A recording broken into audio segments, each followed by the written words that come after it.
Este episódio especial tem o apoio do C6 Bank. C6 Bank, um banco completo criado para os nossos dias com tudo em um só app. O carbono é um elemento químico essencial à vida. É o C6.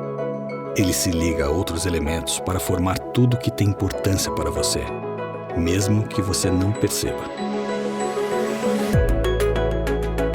Essa é a inspiração do C6 Bank. A gente quer fazer parte da sua vida de uma forma leve, transparente e com a sua cara.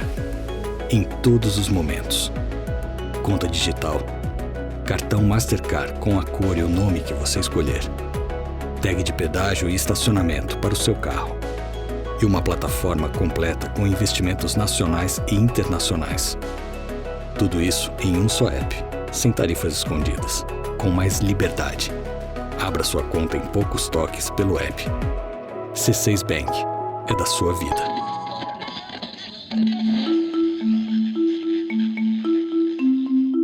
Oi, eu sou o Paulo Werneck. Neste episódio especial, a gente vai falar de uma personagem conhecida aqui do 451 MHz, a poeta norte-americana Elizabeth Bishop.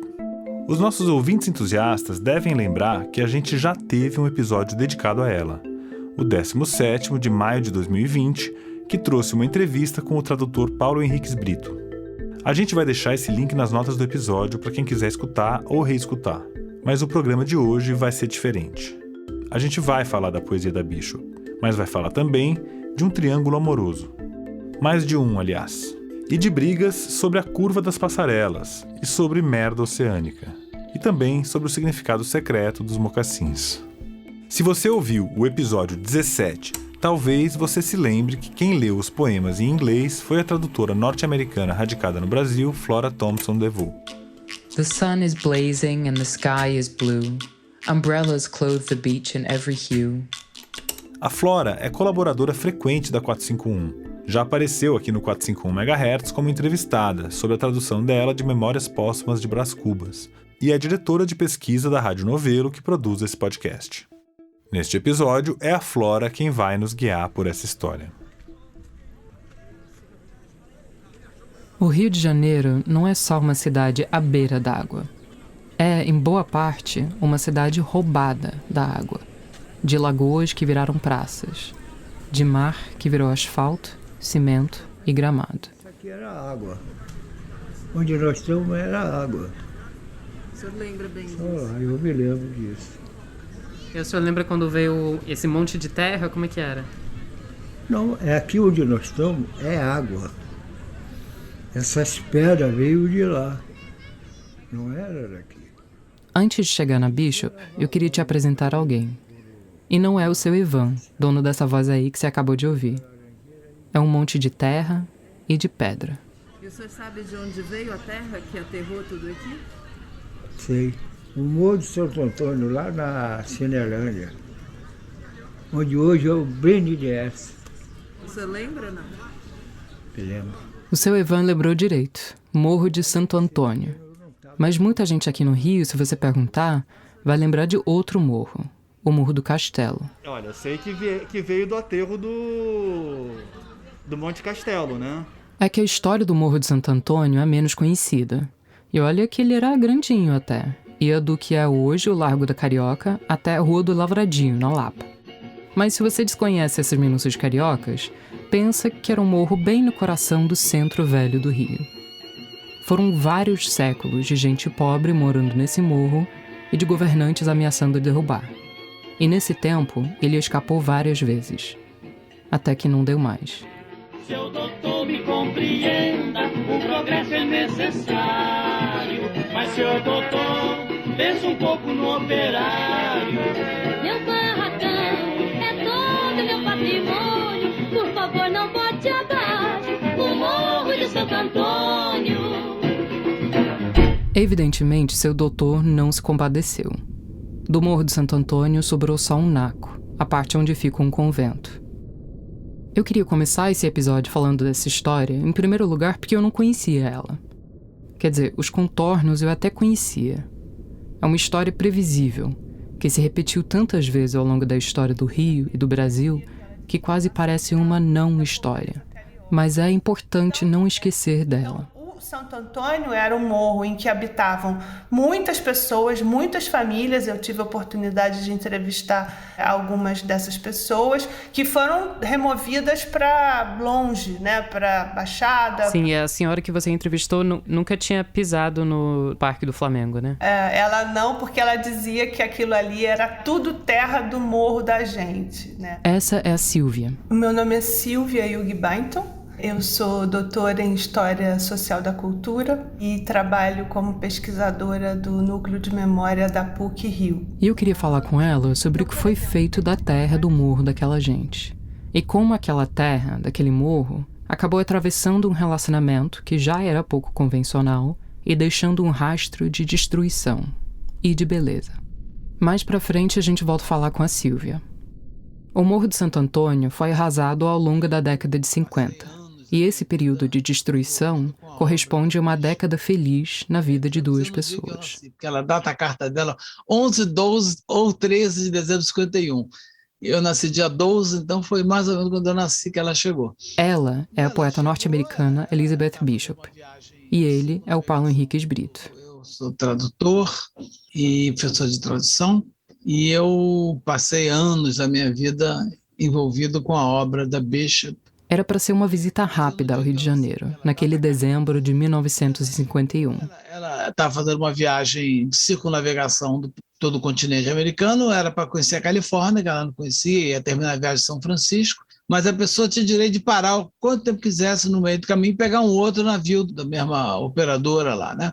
Então ela resolveu gravar um tempo do Brasil, no Rio de Janeiro. Não é que a Bishop tivesse muito interesse pelo Brasil. Ela tinha resolvido fazer uma parada no Rio de Janeiro para visitar um casal conhecido, a bailarina norte-americana Mary Morse e a companheira dela, a Lota de Macedo Soares. E aí tem o famoso episódio que ela come um caju. Para o americano, caju é o nome de uma nut, castanha do caju. Você dizer para o americano que caju é uma fruta suculenta, você causa um certo espanto. E ela viu o caju, achou interessante, achou obscena a fruta, aquele caroço lá de fora, e resolveu dar uma mordida no caju, teve uma reação alérgica terrível. Ela inchou tanto que a bochecha dela encostou aqui em cima do olho, ela ficou sem poder enxergar uns dias, né? Talvez você já conheça alguma versão ficcionalizada dessa história. Já fizeram pelo menos um filme e 2 livros até agora, em inglês e português. Mas entre todas essas fontes, eu sempre fico com as cartas da Bishop. O próprio Paulo Henriques traduziu uma coletânea enorme delas.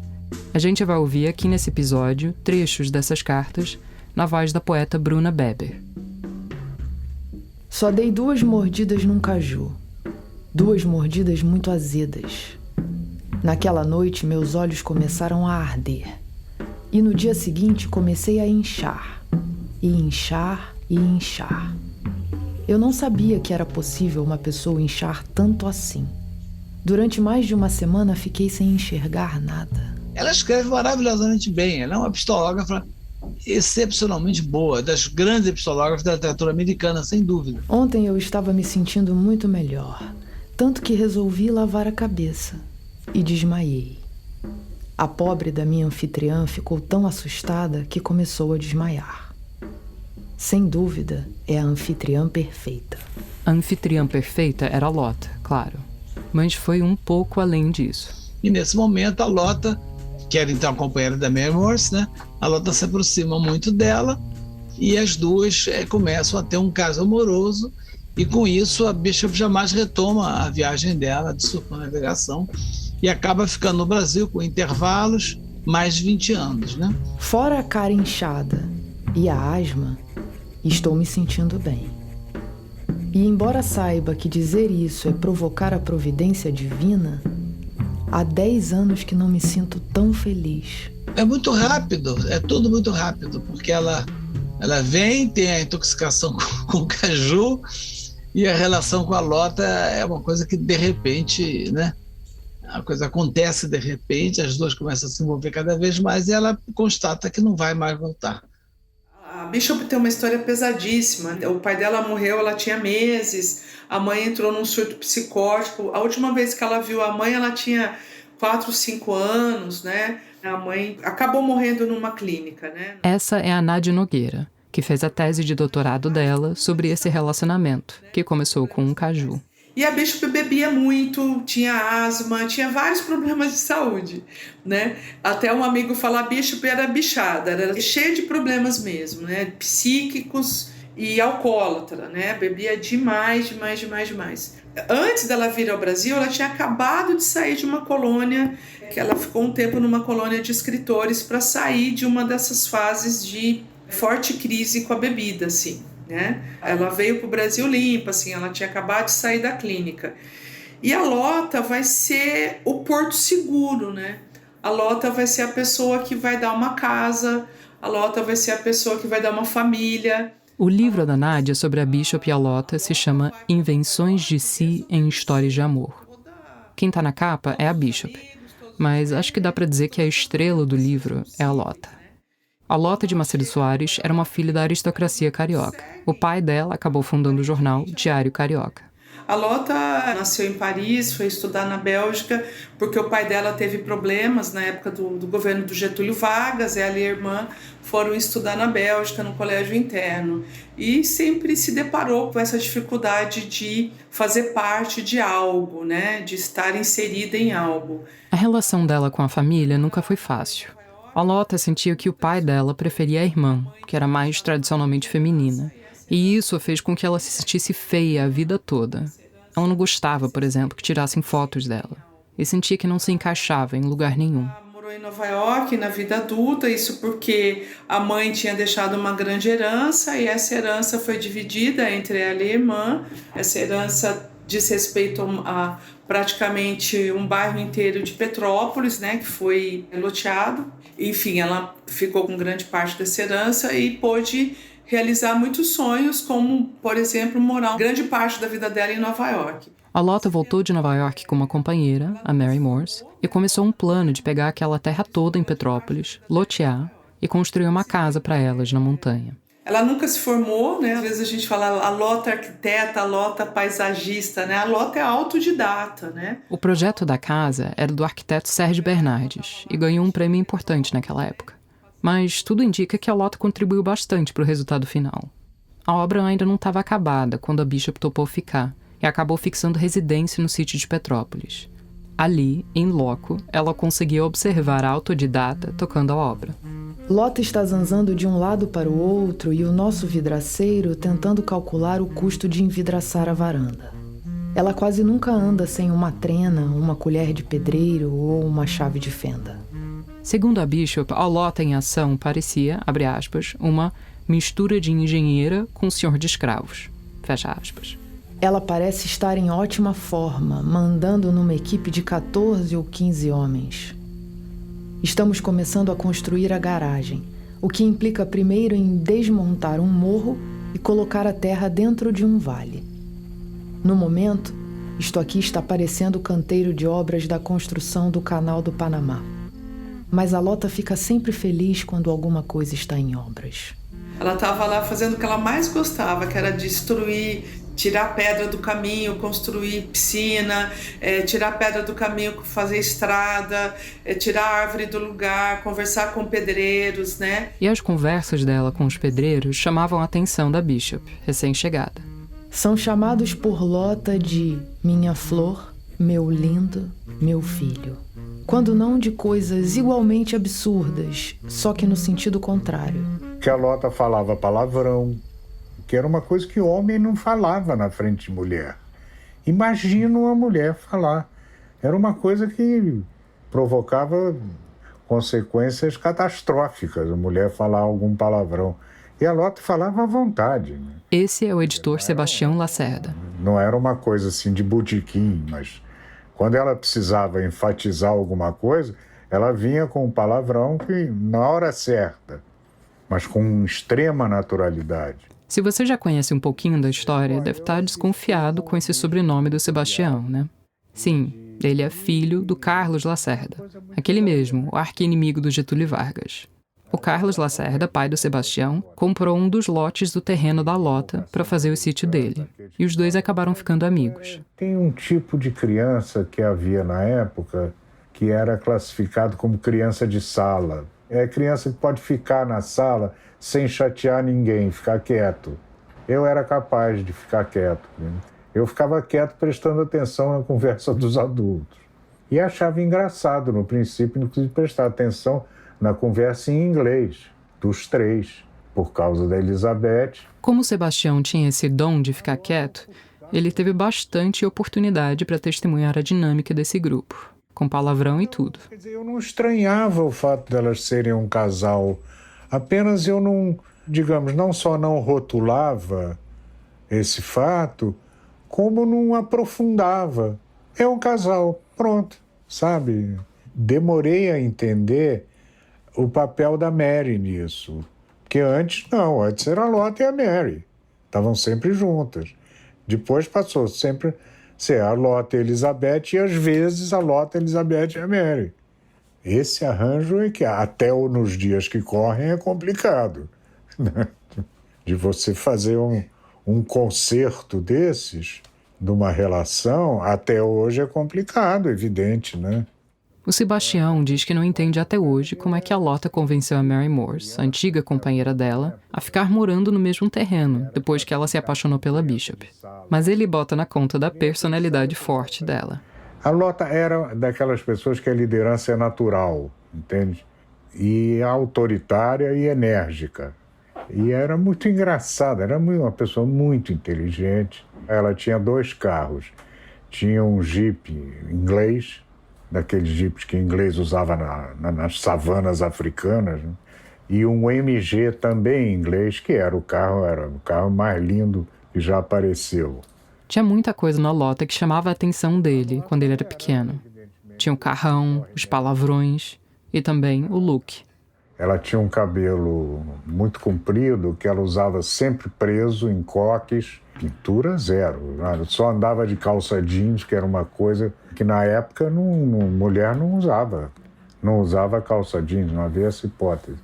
E mocassins americanos. Aliás, eu aprendi com a Nádia Nogueira que isso provavelmente não era casual. As marcas, né, as trademarks das lésbicas cariocas desse período eram a camiseta polo e o mocassim. Você olhou uma mulher na rua, estava de mocassim, havia grande possibilidade dela ser uma lésbica, né? Atenção, garotas. Fica aí a dica para o próximo dia da visibilidade lésbica. A Lotte era, evidentemente, o farol da relação. Porque Elizabeth, além de complicada, nitidamente uma pessoa complicada, era tímida, falava pouco e bebia bastante. Então, ela estava sempre, como dizia um amigo meu, ela estava sempre naquele porre médio. A Lotte ofuscava muito, entende? Ofuscava muito, porque inclusive ela dizia, não, o que a Elizabeth está querendo dizer é isso, sabe? Ela tinha inclusive essa atitude. A Elizabeth se enrolava na interpretação e no inglês e a Lotte vinha e esclarecia tudo. Era um caso clássico de opostos que se atraem. Aqui de novo o Paulo Henriques Brito. Era uma coisa com complementaridade total, né? A Lotte, uma pessoa totalmente extrovertida, despachadíssima, né? Gregária, mandona, com uma cabeça boa para números, para projetos, para orçamentos. E a Bishop, ao contrário, a Bishop é uma pessoa retraída, tímida, de poucos amigos, que não sabe lidar com máquinas, nunca aprendeu a dirigir direito. O negócio dela era realmente, o departamento dela era arte, né? O grande projeto da Lotte nesses anos era a obra da casa em Petrópolis, que se arrastou uns bons 6 anos depois da chegada da Bishop. Mas depois que a Bishop chegou, outro projeto era a própria Bishop. Era o projeto da Lotte. A Lotte encampou esse projeto. Percebeu exatamente o que a Bishop precisava. Ela precisava de um lar, precisava de afeto, precisava de estabilidade emocional, um lugar para ela trabalhar e o acesso restrito ao álcool. Tudo isso a Lotte percebeu, entendeu? Foram os anos mais felizes da vida da Bishop. O lugar para trabalhar era um estúdiozinho que a Lotte mandou construir. Uma casinha separada no fundo do terreno, com a janela que não dava para a vista, dava para a pedra, de propósito, para ela não ficar olhando para a vista, né? E aí era o espaço dela, né? Esse escritório, ela enchia de livros, papéis, máquina de escrever, ela era o espaço dela, ninguém entrava ali. A Bishop escreveu muitas cartas desse estúdio. E nessas cartas, ela fala da alegria dela, da sensação de ter finalmente encontrado um lar, aos mais de 40 anos. Então, os primeiros anos, né, entre mais ou menos janeiro de 52, digamos, 1960, que acontece a eleição que o Lacerda vira governador da Guanabara e convida a Lota a dirigir as obras do Aterro do Flamengo, durante esses 10 anos, então, que coincide basicamente com os anos 50, né?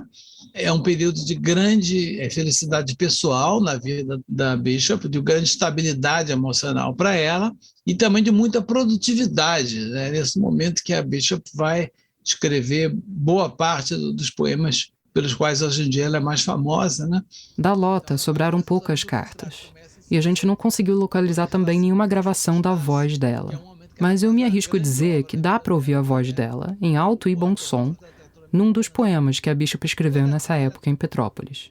É um poema que ela diz assim, uma amiga, a friend, né, em inglês não tem marca de gênero, mas a gente sabe que é uma amiga da poeta fala. E aí você ouve a voz da Lota falando, né? Aquela pessoa da elite brasileira, irritadíssima, com um empregado dela que vive na terra dela, faz pequenos serviços para ela, mas que é um cara inteiramente incompetente. Ela dá dinheiro para ele para fazer uma coisa, ele faz outra com dinheiro, né? Ele faz tudo errado, o que ele planta nada cresce. O poema se chama Manuelzinho. Vou ler o poema em inglês e, na sequência, a Bruna Beber lê o mesmo poema em português, na tradução do Paulo Henriques Brito. Aqui vai um trecho. Half squatter, half tenant, no rent. A sort of inheritance. White, in your 30s now, and supposed to supply me with vegetables. But you don't, or you won't, or you can't get the idea through your brain.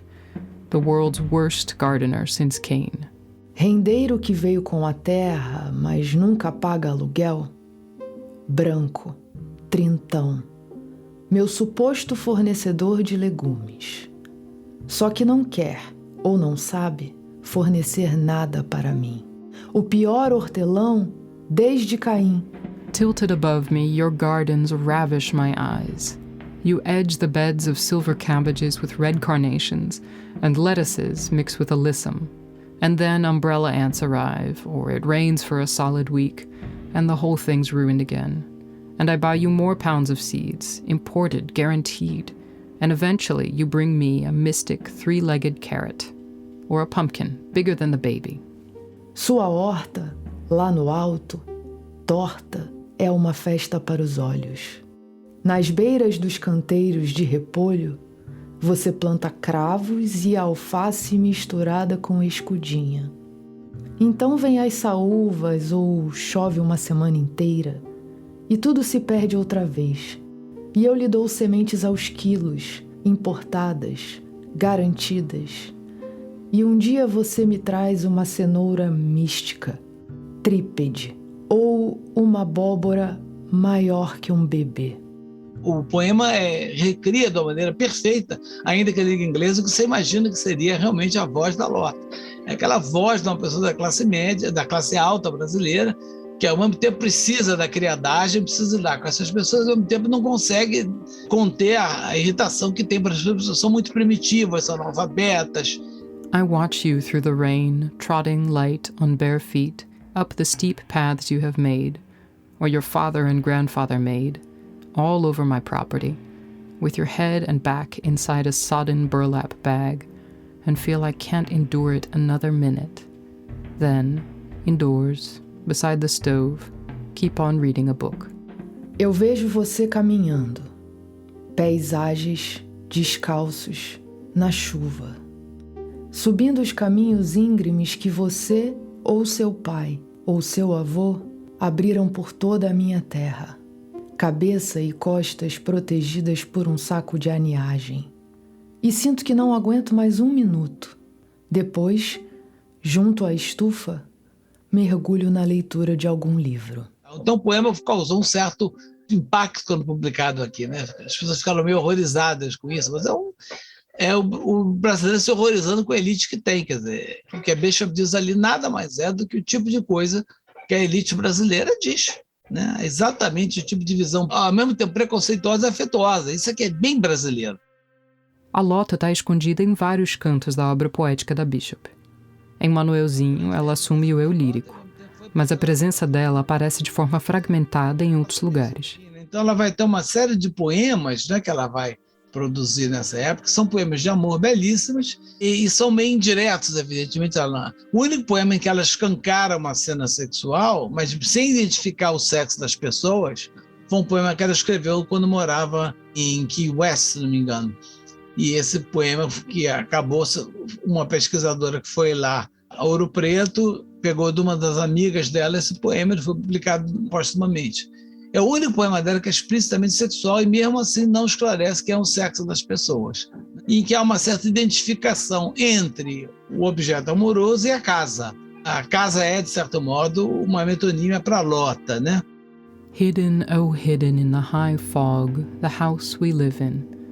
Beneath the magnetic rock, rainbow-ridden, where blood-black bromelias, lichens, owls, and the lint of the waterfalls cling. Familiar, unbidden. Oculta, oculta, na névoa, na nuvem. A casa que é nossa sob a rocha magnética, exposta à chuva e arco-íris, onde pousam corujas e brotam bromélias negras de sangue, líquens e a felpa das cascatas vizinhas. Íntimas. In a dim age of water, the brook sings loud from a rib cage of giant fern. Vapor climbs up the thick growth effortlessly, turns back, holding them both, house and rock, in a private cloud. Numa obscura era de água, o riacho canta de dentro da caixa torácica das samambaias gigantes. Por entre a mata grossa o vapor sobe, sem esforço, e vira para trás e envolve rocha e casa numa nuvem só nossa. O Song for the Rainy Season, né, a canção para a Estação das Chuvas, é um exemplo, um poema maravilhoso, muitíssimo bom, né, com um metro mais ou menos regular, com rimas irregulares, com imagens fantásticas, né? A minha imagem predileta é o mapa ignorante do bolor, né? Que as paredes da casa são cobertas de bolor, formando uma espécie de mapa. Então, isso é um mapa ignorante. Maravilhoso. Tem imagens perfeitas no poema. At night, on the roof, blind drops crawl, and the ordinary brown owl gives us proof he can count. 5 times, always 5, he stamps and takes off after the fat frogs that, shrilling for love, clamber and mount. À noite, no telhado, gotas cegas escorrem, e a coruja canta sua copla e nos prova que sabe contar. 5 vezes, sempre 5. Bate o pé e decola atrás das rãs gordas, que coacham de amor em plena cópula. House, open house, to the white dew and the milk-white sunrise, kind to the eyes, to membership of silverfish, mouse, bookworms, big moths, with a wall for the mildew's ignorant map. Casa, casa aberta para o orvalho branco e a alvorada cor de leite, doce à vista. Para o convívio franco com lesma, traça, camundongo e mariposas grandes. Como uma parede para o mapa ignorante do bolor. Darkened and tarnished by the warm touch of the warm breath, maculate, cherished, rejoice, for a later era will differ. Escurecida e manchada pelo toque cálido e morno do hálito, maculada, querida, alegra-te, que em outra era tudo será diferente. O difference that kills or intimidates much of all our small, shadowy life. Ah, diferença que mata ou intimida boa parte da nossa mínima, humilde vida. Without water, the great rock will stare unmagnetized, bare, no longer wearing rainbows or rain. Sem água, a grande rocha ficará desmagnetizada, nua de arco-íris e chuva. The forgiving air and the high fog gone. E o ar que acaricia e a neblina desaparecerão. The owls will move on, and the several waterfalls shrivel in the steady sun. As corujas irão embora, e todas as cascatas hão de murchar ao sol do eterno verão. O poema começa com a casa coberta de névoa e termina com a água secando sob um sol impiedoso. Isso é que é interessante. Os grandes poemas amorosos dela sempre preveem o fim. O shampoo, que é outro, é magnífico, né? O shampoo, ela está lavando os cabelos da Lota, né? O poema começa com uma afirmação ingênua, que obviamente não é para ser levada a sério, que elas têm todo o tempo do mundo, que o tempo está do lado delas. E termina lavando o cabelo da Lota e vendo umas estrelas cadentes no cabelo dela. São os fios brancos que estão nascendo, obviamente, né? A Bishop e a Lota nunca se casaram, por motivos óbvios. Mas a Bishop usava uma aliança de ouro, gravado com o nome da Lota e com a data em que ela decidiu ficar no Brasil, 20/12/1951. E durante os anos 50, tudo levava a crer que as duas vão ficar velhinhas juntas, né? O grande transtorno que acabou com a paz da Bishop, a paz do casal, foi realmente o aterro do Flamengo. Foi a grande realização da Lota e, ao mesmo tempo, foi para a relação das duas, foi uma catástrofe. O que a Bishop foi para Mary e para a Lota, os destroços do Morro de Santo Antônio foram para a Lota e para a Bishop. Começa em 60, quando a relação começa a ir para o espaço, que é um momento que ela faz a grande obra da vida dela, que é o aterro do Flamengo. A questão era a seguinte: o Morro de Santo Antônio foi arrasado e a terra foi sendo assentada num prolongamento da Praia do Flamengo no decorrer dos anos 50. Mas conforme esse novo espaço de terra foi surgindo, empurrando o mar, ninguém conseguia chegar a uma conclusão sobre o que ele devia ser. Sebastião Lacerda. Porque o aterro já estava feito. Não foi meu pai quem fez o aterro. O aterro começou no primeiro governo Negrão de Lima, quando ele era prefeito. Tanto que o Congresso Eucarístico, em 55, já foi feito no aterro. Só que os caras passaram 5 anos e não conseguiam resolver o que fazer com aquele aterro. Então havia as propostas mais absurdas, assim como 8 pistas de rolamento, que iam acabar em 4 ou 3 no túnel novo. Quer dizer, não podia dar certo. Ia ser a fábrica de engarrafamentos colossais diários. Enfim, uma besteira, porque nem precisava disso. Aqui é a Nádia Nogueira, de novo. Na verdade, ela estava lá quietinha em Petrópolis, né, fazendo a Casa de Samambaia. Lacerda era amigo, super amigo mesmo, amigo pessoal dela. Parece que eles falavam a mesma língua, né, de pessoas de personalidade forte. E ele convida, né, pergunta para ela: Lota, você não quer fazer alguma coisa, né, e me ajudar aqui no governo? E ela fala: eu quero transformar esse monte de entulho num parque, a exemplo do Central Park, para que as pessoas usufruam desse lugar, né? Para que as pessoas vivam nesse lugar, estejam nesse lugar. Vou fazer uma pausa aqui para a gente fazer um exercício de visualização. Você tem na cabeça a imagem do Parque do Flamengo? Quando eu penso no parque, eu penso sempre nele visto bem lá do alto, como se fosse de dentro de um avião. Talvez de tanto pousar no aeroporto Santos Dumont ali do lado. Visto lá de cima, é uma faixa grande de verde entre os bairros do Flamengo, Catete e Glória e as águas da Baía de Guanabara. Mas em 1960, quando Carlos Lacerda ganhou a eleição para o governo do estado, o aterro era um descampado entre os prédios e o mar recuado da Praia do Flamengo. Um descampado feito de um monte de entulho mesmo. A Lota olhou aquilo e teve uma visão. Quando a gente pensa que o projeto anterior era transformar o aterro em 4 pistas expressas para fazer uma conexão mais rápida entre a Zona Sul e o centro e desafogar um possível futuro trânsito, esse projeto do parque é uma revolução. Ou um delírio, dependendo de como você olhar as coisas. Apesar do amor da Lota pelos jipes e MGs da vida, ela achava que a pior coisa que se podia fazer com aquele lugar era a pista de carro. 2 já tinham sido feitas, mas ela conseguiu barrar o resto. Tem um texto em que ela justifica a ideia do parque, que começa assim, abre aspas: o maior inimigo da beleza e do conforto de uma grande cidade é o automóvel. As pistas cada vez mais largas, os estacionamentos cada vez maiores vão destruindo rapidamente os edifícios antigos, as travessas estreitas, os jardins, os becos, as tortuosas ruas que desembocam inesperadamente em pequenas praças e que dão à cidade aquele elemento de surpresa e de originalidade que as distingue das outras. Fecha aspas. Aqui a Sylvia Hugues Byington de novo.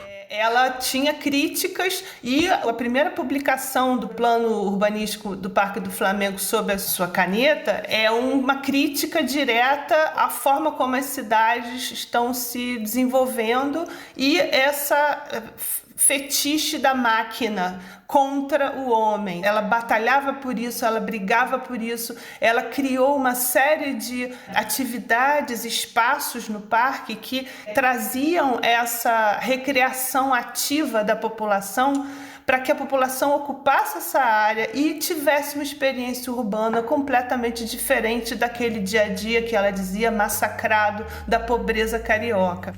O que antes ia ser uns 2 quilômetros de pistas nuas cercadas por um parque sem sombras e sem nada de interessante, agora vai ter bastante sombra, playgrounds, restaurantes, cafés ao ar livre, pistas de dança, se tudo correr bem.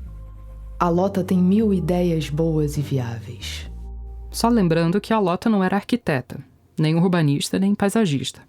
Ela era só uma força da natureza que andava com uma colher de pedreiro na cintura e que tinha autoridade para delegar o trabalho, como ela queria, para gente formada. O arquiteto Afonso Ride, o paisagista Roberto Burle Marx, uma especialista em playgrounds chamada Etelbásio Medeiros, e ela ficou regendo essa orquestra toda. A Lota falava que era o parque dela, muitas pessoas falavam o parque da Dona Lota, mas é uma obra coletiva assim, isso é um pouco assim entender o papel da Lota. Ela é a pessoa que articula, né? E aí eu outro dia li um relatório que falava sobre como as cidades brasileiras estão nas providências para as mudanças climáticas. E aí dizia, temos corpo técnico, os recursos existem, a gente tem conhecimento científico, tem tecnologia. O que falta? Falta vontade política e falta gestão. Então é meio que a ideia do que a Lota faz, né? Com a sua formação autodidata importante de urbanista, de artista, de amiga de todos esses intelectuais e artistas modernos, ela articula todos esses profissionais para criar um grupo de trabalho para formatar e implantar o plano urbanístico. O aterro foi se fazendo, ou melhor, o Parque do Flamengo foi se fazendo a partir do entulho do aterro, nesse bate-bola, ou embate mesmo, entre a Lota, a equipe dela e o governo do Lacerda. Porque, apesar de um amigo governador ter dado carta branca para ela fazer o que quisesse com o aterro, ela sentia que ele não dava ao parque a importância devida. Nádia Nogueira. Uma coisa que ela fala também do interceptor oceânico, que eu adoro, que foi feito um interceptor oceânico imenso, né, para levar o saneamento lá em alto mar, né? E ela fala isso numa carta, né? Você fica com essa porcaria desse negócio de esgoto, de água, de não sei o quê. Você pensa que alguém vai se lembrar de você por causa disso? Lota perguntou. Ela continuou, abre aspas. No dia em que puxarem a descarga da privada e sair água, ninguém vai se lembrar de você. Quando o sujeito tiver filho na escola, nunca mais se lembrará que essa escola foi feita por você. Água e escola são fatos naturais que todo governo tem obrigação de fazer. A única coisa de que vão lembrar é que você fez o Parque do Flamengo. Fecha aspas. Essa documentação dela com o Lacerda está lá na UNB, é o arquivo do Carlos Lacerda, que eu gosto de falar isso porque eu acho que as pessoas ouvem e falam, mas onde será que ela encontrou isso? Nessa troca de correspondências entre a Lota e o Lacerda sobre o aterro, a gente encontra alguns registros do que deve ter sido muitos esporros e puxões de orelha. Numa carta de 65, ela escreveu assim, abre aspas. Pelo jeito que as coisas vão, o Juscelino fez uma cidade no meio do deserto e nós não conseguimos fazer um jardim no mesmo espaço de tempo. Interessante, não é? Fecha aspas. Tá bom pra você? Também, gente, ela não tinha uma personalidade muito fácil, né? Ela não aceitava, não. Ela ia pra cima mesmo. Nas memórias dele, o Lacerda escreveu que a Lota pedia demissão umas 4 ou 5 vezes por semana. Aqui o Sebastião Lacerda de novo. Uma coisa muito hilariante também, porque os argumentos da Lota eram, sobretudo, muito engraçados e muito verdadeiros e absolutamente sinceros, com a veemência da sinceridade. Então, meu pai dizia, Lota, por favor, chega, não me chateia mais com isso, não. Aí disse, mas como? É a coisa mais importante do seu governo. E ela achava isso. E ele ria disso, ele achava graça nela também e tal. Quer dizer, eu me lembro de tem uma passarela em frente ao Museu de Arte Moderna, que foi chamada até Passarela Paulo Bittencourt. Se você está no Rio de Janeiro, pausa o podcast e corre lá para frente do Museu de Arte Moderna para espiar essa passarela. Se você não está no Rio, ou está com preguiça, pode jogar no Google Passarela Paulo Bittencourt. É uma estrutura curvilínea, nada extravagante, mas tem um gingado nas linhas que realmente chama a atenção. É desenhada pelo Ride, pelo Afonso Eduardo Ride. Então ela tem um movimento diferente. É lindo, é uma coisa... Aí eu me lembro de um bilhete da Lota assim, evidentemente que aqueles idiotas da Sursan, que era a Secretaria de Obras, reclamaram do fato da passarela custar 25% mais cara do que a outra. Mas, em compensação, ela é 800% mais bonita e tal, não sei o quê, do que aquela porcaria que elas apresentaram. Aliás, aqui eu queria pedir um momento da tua atenção para pensar não só nessa passarela específica, mas no conceito de passarela. No desenho original do aterro, os pedestres iam atravessar aquelas pistas todas de alta velocidade por passagens subterrâneas. E algumas chegaram a ser construídas, existem até hoje. Quando a Lota chegou, ela achou que aquilo era o fim da picada. Os carros não podiam passar por cima da cabeça das pessoas. As pessoas é que tinham que ser elevadas. Eu acho que o parque arrisco a dizer, né, é um poema, né? Por exemplo, aquelas passarelas, eles não queriam aquilo, né? Porque aquilo encarecia e tal. Ela falava, não, mas a pessoa tem que ver, ela tem que ver o parque, ela tem que ver o mar, ela tem que ver a cidade, né? Ela tem que sentir esse entorno dela, né?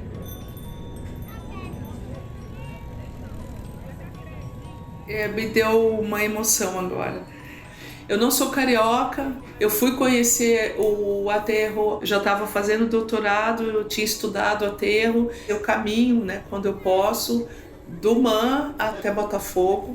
A beleza paisagística pensada pela Lota, criada pela Lota, né, sedimentada pela Lota, foi um impacto para mim, assim.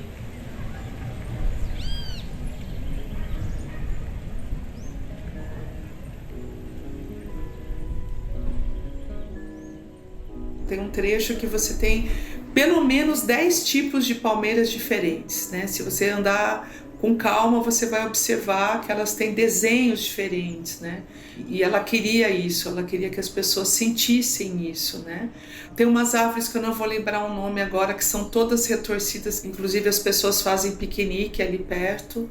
Sempre me chamou muita atenção, né? Que é possível as pessoas fazerem piquenique, é possível as pessoas caminharem, andarem de patins, andarem de bicicleta, correr, enfim. Você deve ter reparado que eu tô aqui há uns bons minutos sem tocar no nome da Bishop. E isso não é à toa. Durante os anos da construção do parque, ela ficou mesmo escanteada, mesmo estando perto da Lota o tempo todo. E isso era parte do problema. Para acompanhar a Lota, ela saiu da Samambaia, do sítio paradisíaco, e veio morar no apartamento delas no Rio. Aqui o Paulo Henriques Brito.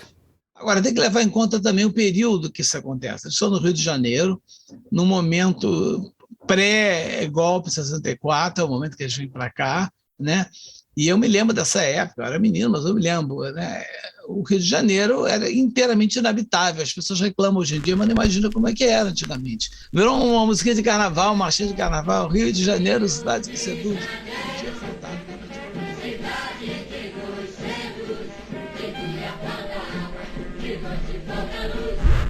Descer da Serra de Petrópolis foi como cair das nuvens. O que vai acabar com a relação vai ser justamente, não é só a mudança para o Rio, né? É o fato da Lota ficar cada vez mais ocupada com o trabalho, e a Lota é uma pessoa extremamente destemperada, ela começa a brigar com todo mundo, inclusive com os amigos dela, que era o próprio Carlos Lacerda, né? E o paisagista Burle Marx, que era muito próximo dela, né? Ela acaba brigando com todo mundo. Segundo os depoimentos da Bishop, ela se torna uma metralhadora giratória, atacando todo mundo, passa o dia inteiro no telefone xingando as pessoas, e ela vai se alienando, brigando com todo mundo, até que isso afeta a relação com a Bishop. Ela chega em casa do trabalho todos os dias tão pálida e exausta que eu fico muito preocupada com ela. Eu queria que ela saísse e fizesse um pouco mais de exercício, mas isso é quase impossível. Ela adormece às 9 ou 10 horas, às vezes ainda vestida. Pois é, o grande projeto da Lota passou a ser o aterro, a Bishop passou para o segundo plano, a Bishop ficou isolada e começou cada vez mais a se pendurar no álcool. Nas amizades por carta, a carta era uma maneira de se relacionar com pessoas que não estavam próximas, nas relações epistolares com americanos, né, com outros americanos, e o álcool, né? Vou fazer mais um parêntese curtinho aqui para falar do elefante na sala. Você deve se lembrar da polêmica em torno da indicação da Elizabeth Bishop para a homenageada da Flip de 2020. Teve muita gente incomodada com o fato de ela não ser uma escritora brasileira, mas também muita oposição à nomeação da Bishop por ela ser, supostamente, apoiadora da ditadura militar. A primeira coisa importante, que já foi levantado por bastante gente, aliás, é que se a gente considerar a obra da Bishop como sendo apenas a poesia dela, não tem qualquer menção ao golpe ou à ditadura. Mas, como o Paulo Henrique já falou mais cedo, a Bishop era uma grande epistológrafa, autora de cartas. E essas cartas, escritos íntimos, foram publicadas póstumamente e são analisadas dentro da obra dela como a de tantos outros autores. E sim, em uma dessas cartas, ela deixou registrada a reação dela ao golpe de 64. Uma reação menos de entusiasmo do que de alívio. E aqui, só pra gente pensar um pouco em contexto, é importante a gente pensar que a Bishop era alguém que absorvia o noticiário basicamente apenas pela Lota ou pelo amigo delas, o Carlos Lacerda, o que dava no mesmo, porque eles estavam morrendo de medo de um levante comunista que supostamente vinha sendo gestado. Mas não passou disso. Na verdade, depois de uns anos de brigas sobre o aterro, a Bishop era de saco cheio de política brasileira em geral. A Lota anda tão ocupada que só sente mesmo a minha falta na hora do jantar e nos fins de semana prolongados. Estou totalmente enojada da política brasileira, nacional e local. A Lota é uma pessoa brigona, afinal, e de certo modo gosta de toda essa confusão. Há algum tempo cheguei a pensar que nós duas íamos morrer antes que a obra terminasse. A Lota nunca teve um trabalho na vida, era uma dondoca de sociedade. Fez aquela casa por capricho dela. Pegou um arquiteto da moda, mas ajudou o arquiteto a fazer no final e foi alterando o projeto. Né? Agora, trabalho mesmo, que ter hora, ter metas para cumprir, orçamentos, pessoas para demitir, contratar, isso, a única vez que ela teve isso na vida foi com o aterro, e o aterro virou o projeto de vida dela naquele momento. E aí sobrou para a Bishop, né? A Bishop ficou sem chão, né? Além da bebida, a Bishop começou a olhar para outros lados. Em 1965, ela topou passar uma temporada como professora em Seattle. Mas antes, teve a inauguração oficial do parque, em abril daquele ano. A Guanabara renova-se apresentando aspectos que acentuam a grandiosidade da perspectiva urbana na obra do aterro. E ela foi, do lado da Lota.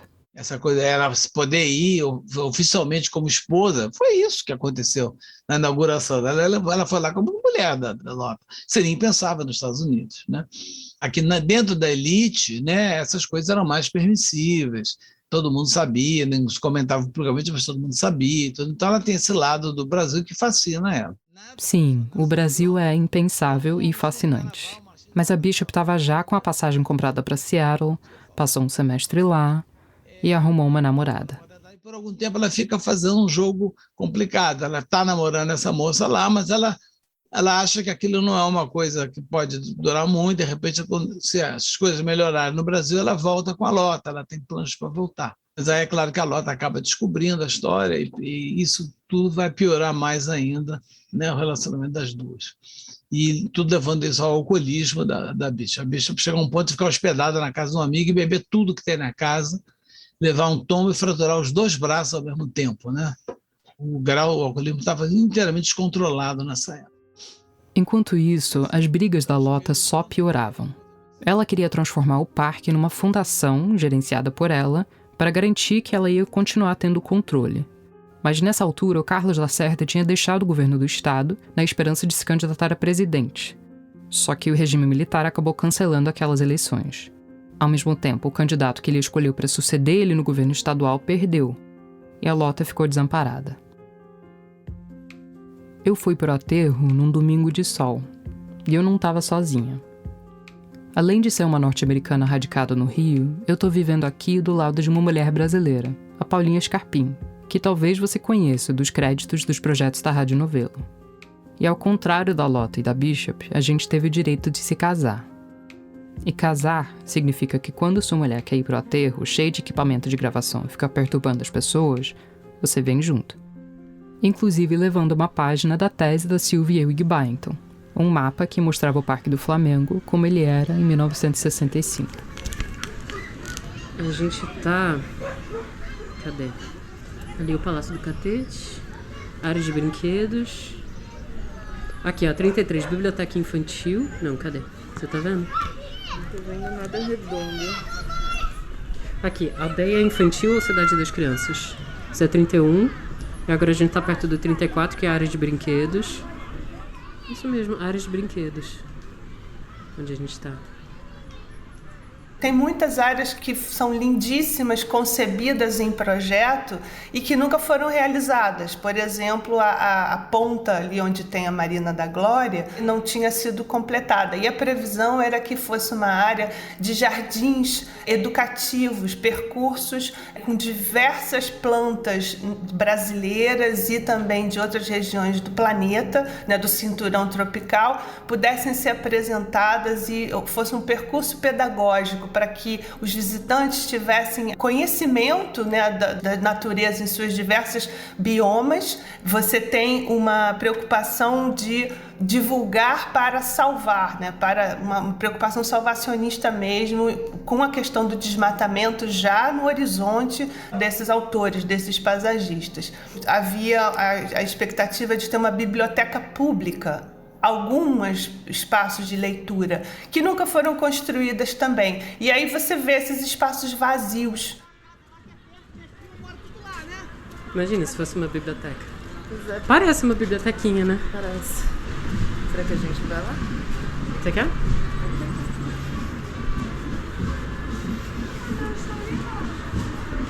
Oi, tudo bem? Boa tarde. A gente tá com um mapinha aqui que diz que aqui era uma biblioteca no planejamento era inicial, pra ser. né? Era pra ser uma biblioteca? É. Eu não sei te informar que só o pessoal da prefeitura que sabe. Lá dentro parece uma biblioteca? Não. Se foi uma biblioteca, fizeram uma reforma, hoje é uma administração do parque, né? Certo, obrigada, viu? Não é só o que foi ou deixou de ser construído. A Lota começou a se preocupar com o futuro do parque, com a possibilidade dele ser desfeito e loteado. Ela sentiu que estava perdendo o controle. Quando a Bishop voltou de Seattle, tudo estava muito pior. A Lota está mesmo muito mal, a meu ver. E não tenho a menor ideia do que fazer por ela. Aquele parque só lhe dá desgosto. E ela se sente enganada, traída, decepcionada por todos. E até onde consigo acompanhar o que está acontecendo, dou-lhe razão. Mas a Lota parece não perceber que ela só faz piorar a situação de todo mundo, agindo de maneira cada vez mais violenta e agressiva. Essa carta da Bishop é de 1966. Ao longo daquele ano, a saúde das duas piorou, o desgaste vinha se acumulando e o psiquiatra da Lota chegou a recomendar que elas não se vissem durante um bom tempo. A verdade pura e simples é que a vida com a minha querida Lota, a quem ainda amo muito, há 5 anos é um verdadeiro inferno. Finalmente, em meados de 67, a Bishop foi passar um tempo em Nova York. Ela chegou lá em julho.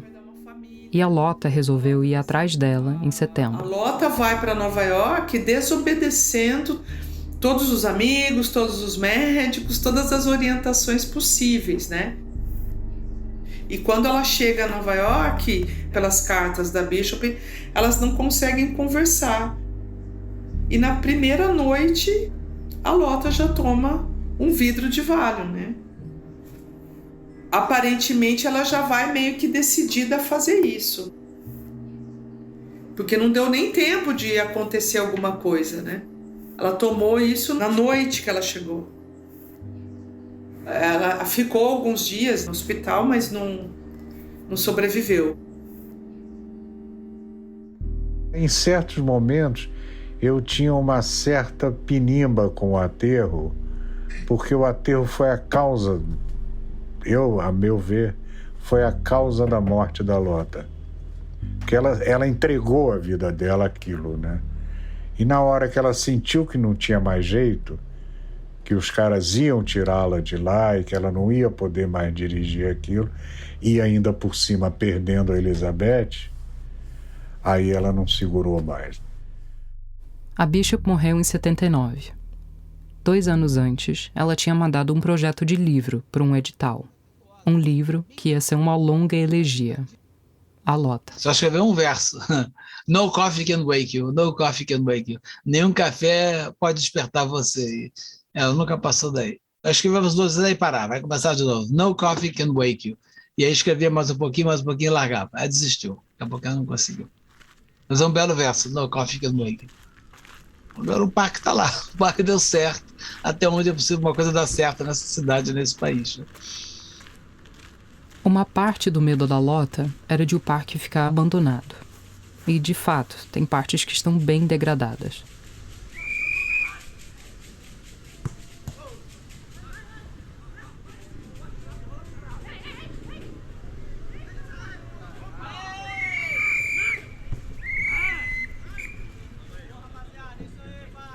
Uma das brigas que a Lota comprou na época da construção do parque era a expansão do número de campos de futebol. Foram de 4 para 8. E quando estavam em boas condições, tinha jogo dia e noite. O senhor é o juiz do jogo aqui. Eu trabalho aí com arbitragem no amador aí, mas realmente até nós que apita jogo tá caindo aí no chão, ralando o joelho, ralando tudo. Semana passada eu me machuquei aqui, vários jogadores se machucou. Que tá bem detonada, né? Realmente, tá abandonado aí, a manutenção não tem, né? Hoje em dia não tem mais público, por causa do campo mesmo. Antes tinha, o pessoal vem assistir? Isso aqui era lotado. Decisão, não tinha nem vaga aqui para o pessoal ver o jogo, né? Aquele campo 5 ali era o Maracanã daqui, do Aterro, que era a areia fofinha, que nós chamava do Maracanã do Aterro. Então eu fui campeão lá em 87, pelo Grêmio, né? Popular do Aterro, na época. E em cima do Tavares. Como é que foi esse jogo? Foi 3-2. 3-2. Nesse jogo eu fiz até 2 gols e fui campeão.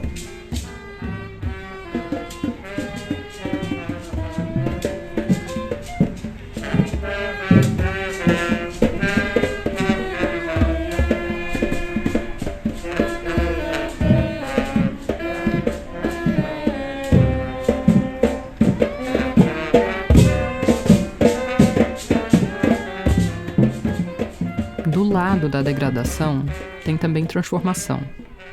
Um dos playgrounds originais é uma construção bem curiosa, chamada Cidade das Crianças. É uma coisa entre um mini labirinto em concreto colorido e uma espécie de condomínio de casas em miniatura, só que sem o teto, se é que dá pra entender. É engraçado vocês acompanhando uma coisa que é extremamente visual com equipamento de áudio. Exato. A minha companheira tá fazendo um ensaio de um bloco ali e eu trouxe meu filho pra brincar um pouquinho. Tá ali fascinado com o pessoal fazendo parkour. Posso ir? 3, 2, 1, vai! Alguém vai? Vai! Caramba, hein, João? O jogo aí foi quase bom. Vai, é perigoso?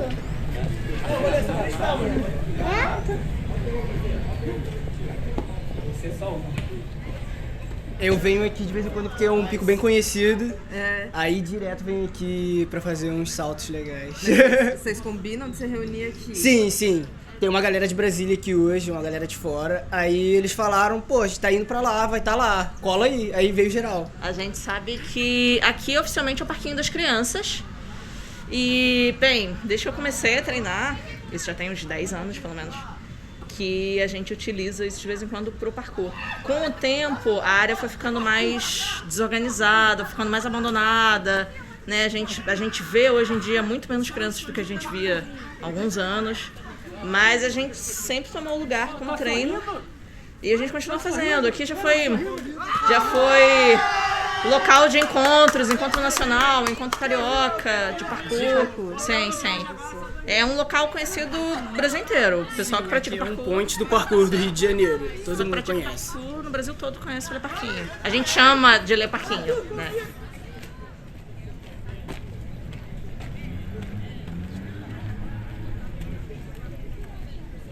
aqui é calmo. Por exemplo, hoje não tem movimento. Durante a semana isso aqui é calmo. Os passarinhos, os macacos são meus amigos. Aqui não, eles ficam ali. Aí eu trago banana para eles, aí fico brincando com eles no gado. Mas é bom isso aqui.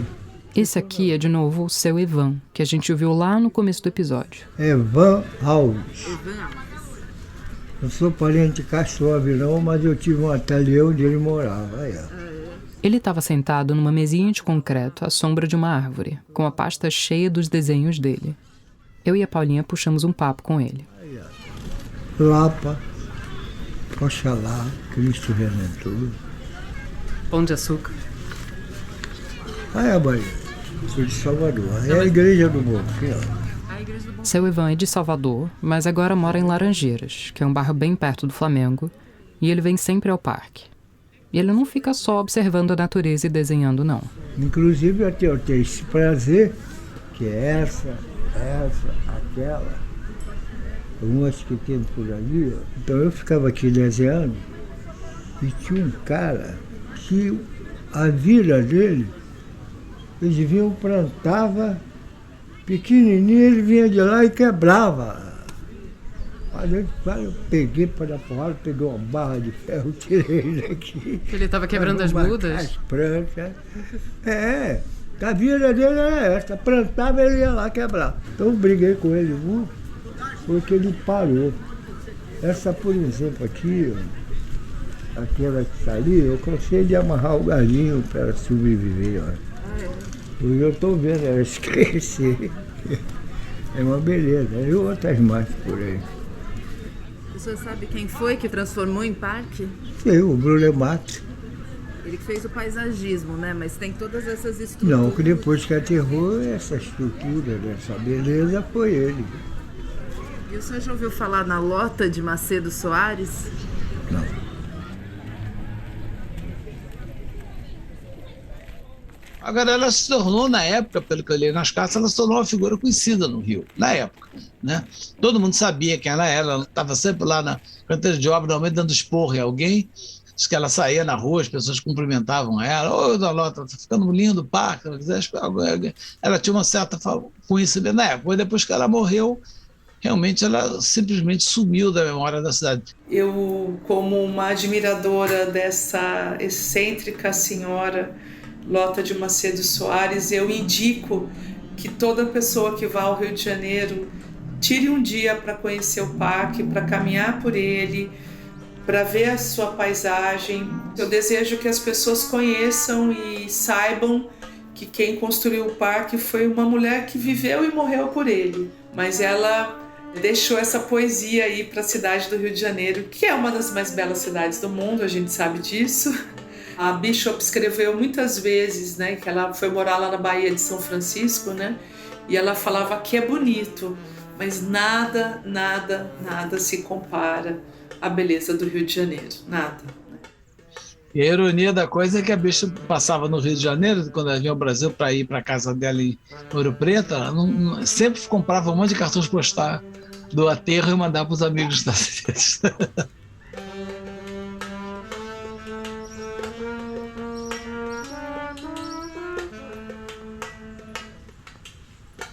Ali, tem uma placa ali. Será que é ali? Não sei se deixam a gente entrar. Teatro Municipal de Marionetes Carlos Werneck de Carvalho. Inaugurado em 1965, este teatro foi projetado pelo arquiteto Carlos Werneck, participante do grupo de trabalho de Lota de Macedo Soares, prefeito da cidade do Rio de Janeiro, Eduardo Paes. Peraí, tem outra placa ali. Abre aqui. Ali é? Ali é? Ah, é, tem o nome dela.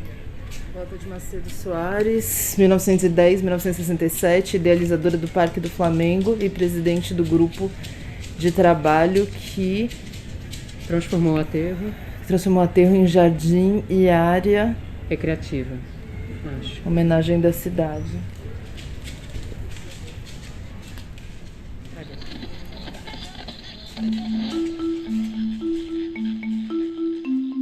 E assim a gente chega ao final do episódio especial do 451 MHz sobre a Lota de Macedo Soares e a Elizabeth Bishop, conduzido pela Flora Thompson DeVoe.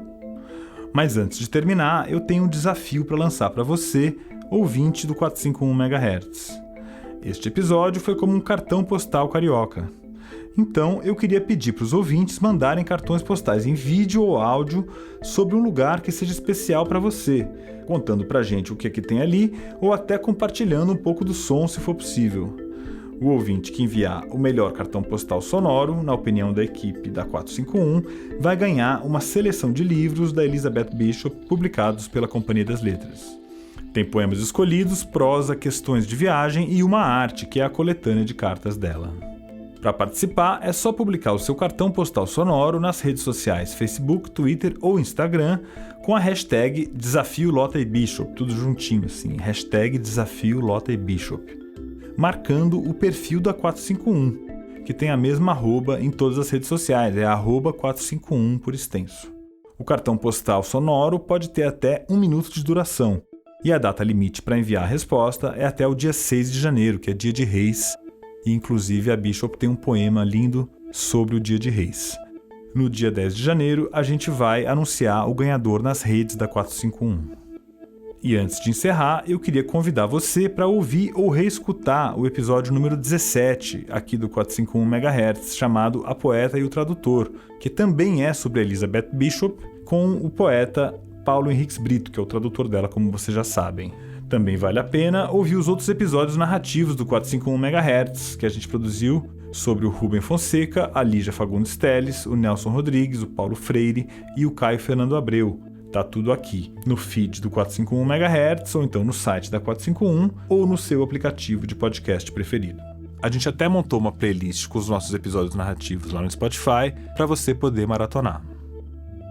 Eu quero deixar um agradecimento especial aos entrevistados desse programa, a Silvia Ilg Bainton, a Nádia Nogueira, o Sebastião Lacerda e o Paulo Henriques Brito. Agradeço também aos transeuntes do aterro que toparam falar com a Paulinha e a Flora. Neste episódio, você ouviu as músicas Morro de Santo Antônio, de Benedito Lacerda e Erivelto Martins, nas vozes do Trio de Ouro, e áudio de arquivo da inauguração do Parque do Flamengo do Arquivo Nacional. Foram lidos na ordem os poemas Manuelzinho e Song for the Rainy Season, ou Canção da Estação das Chuvas, e Cartas da Bishop, da coletânea Uma Arte, com tradução do Paulo Henriques Brito. O 451 MHz é uma produção da Rádio Novelo e da Associação 451. Eu, Paulo Werneck, sou o responsável pela direção geral do 451 MHz. A coordenação é do Vitor Hugo Brandalize. A produção é da Ashley Calvo e as entrevistas foram conduzidas por mim e pela Flora Thompson DeVoe, que também assina o roteiro e apresenta este episódio. Muito obrigado a Flora. As gravações no Aterro do Flamengo foram feitas num domingo pela Flora e pela Paulo Scarpim, que também fez o tratamento de roteiro e a sonorização deste episódio. A gravação da minha locução em São Paulo foi feita no estúdio Confraria de Sons e Charutos, e a da Flora no Rio no estúdio Rastro. A edição é da Cláudia Holanda e a finalização e mixagem são do João Jabassi. A música tema do 451 MHz é a obra do Guilherme Granado e do Mário Cap. Este episódio teve trilha adicional composta pelo Daniel Lima Verde. A coordenação digital é da Juliana Jäger. A arte desse episódio foi feita pelo Rafa Campos Rocha. E tudo isso foi feito com o apoio inestimável da redação da 451.